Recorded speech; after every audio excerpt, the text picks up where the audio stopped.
Hey, William, how are you? How are you, Steve? I'm doing very good, very good.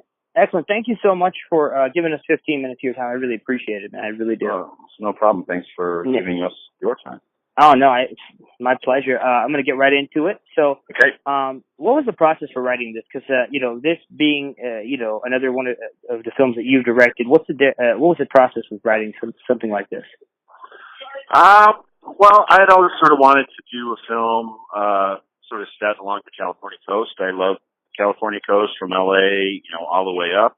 And I've been kind of trying to find a story that fit there. And I listened to, about a year prior to writing the script, I listened to an episode of This American Life that featured a character who was an investigator for social services. And primarily their job was to go into people that had been deceased, who the county couldn't find heirs to. And they'd have to go through old photographs and clippings and papers to try to find, who the heirs might be.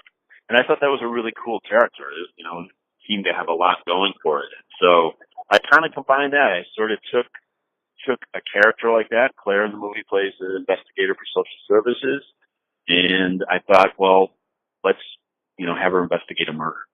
And so the process was kind of putting those together. And then the movie is almost exactly like the script. There's a few scenes here and a few things that were whittled down or cut, but it took me not too long to write, maybe 3 or 4 weeks. Some scripts take much longer, but this one was pretty quick. And the interesting part actually was I had to come up. You've seen the film? Have you seen the film? Yeah, I saw it last night. Really yeah. I had to come up with the murder, like this sort of perfect murder that Claire explains to Jessica across the table at the end. I had to come up with that murder first. So the process to writing the script was me trying to figure out what could conceivably be a perfect murder that baffled the police, but that Claire would eventually solve by becoming the victim. She sort of starts to assume the identity and the wigs and the clothes. So, but just so you know, that was the hardest part.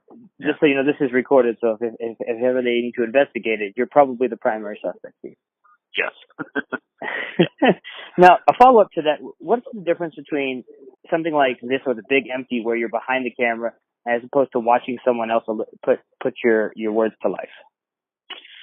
Well, I wrote and directed the Big Empty as well. The one film where I didn't direct is called The River Murders. It was first called The River Sorrow, which I think was a much better title, but Sony, who bought the film, just wanted it to be very clear it was about murder, so they retitled it The River Murders. But, I was thinking about this today, that, the job of directing and writing, it doesn't really get any easier. It's every film is its own project, with its own highs and lows, and you have to navigate each one.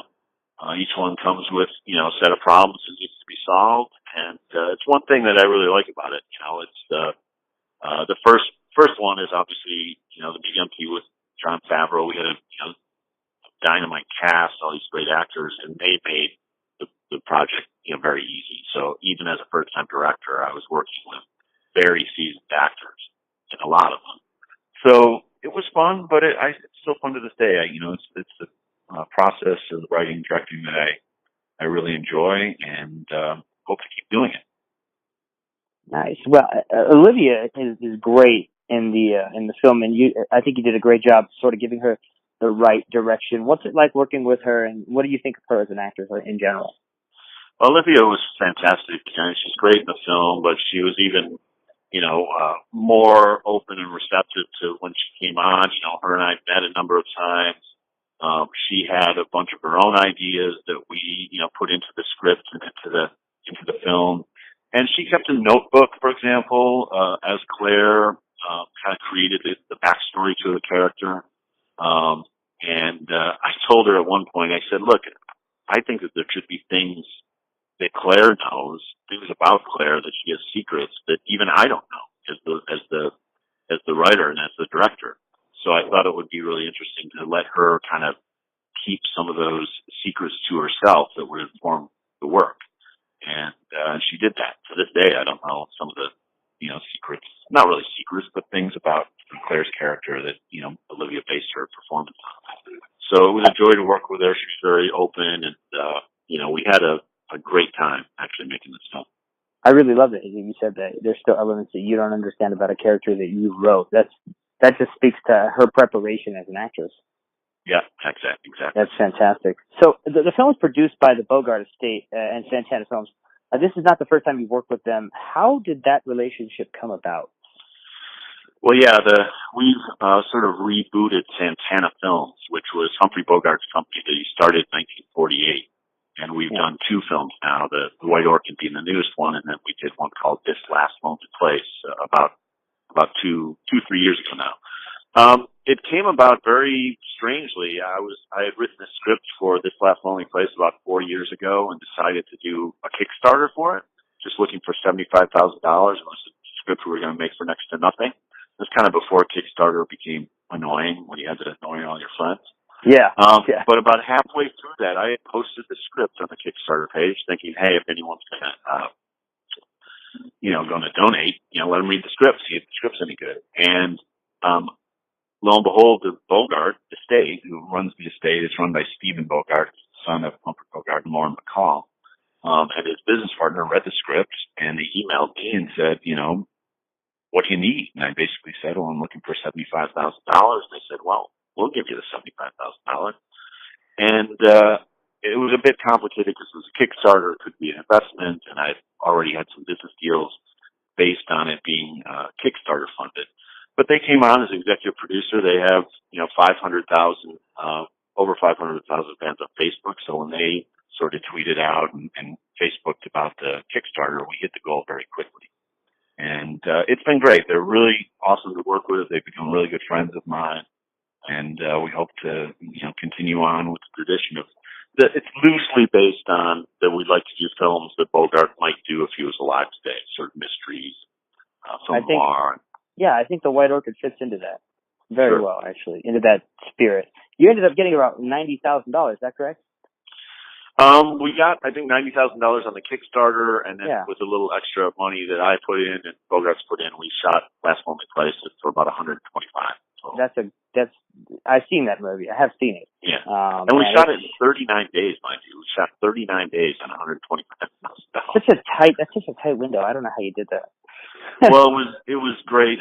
Just a side story. It was mostly because the actors lived in L.A. and we shot in L.A. We shot a lot at night, so we'd get done around 12 or 1 o'clock, and I'd say, hey, we can continue working until 3, or we can shoot it tomorrow. What do you want to do? And they would all say, oh, let's go home. We'll just do it tomorrow. It was in a good window between Thanksgiving and Christmas, or right around that time where we could shoot it they weren't, on movies or TV shows, so it was great.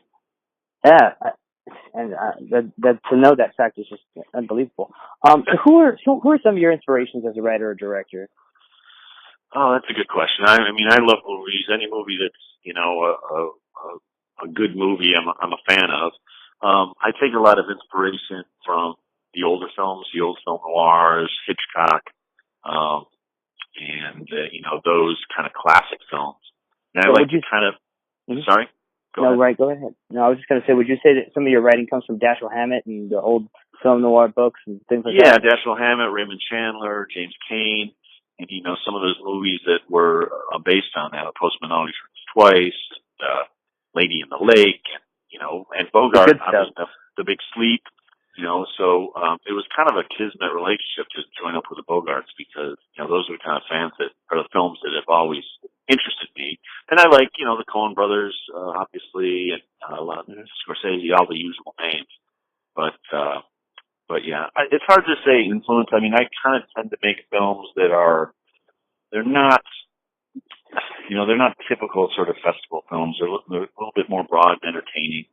I don't mind a slow burn to a film. And I kind of like that. You immerse yourself in a film rather than it chugging straight at you. And those are it tends to kind of be my style, I guess. So I've learned this over, 4 or 5 films now.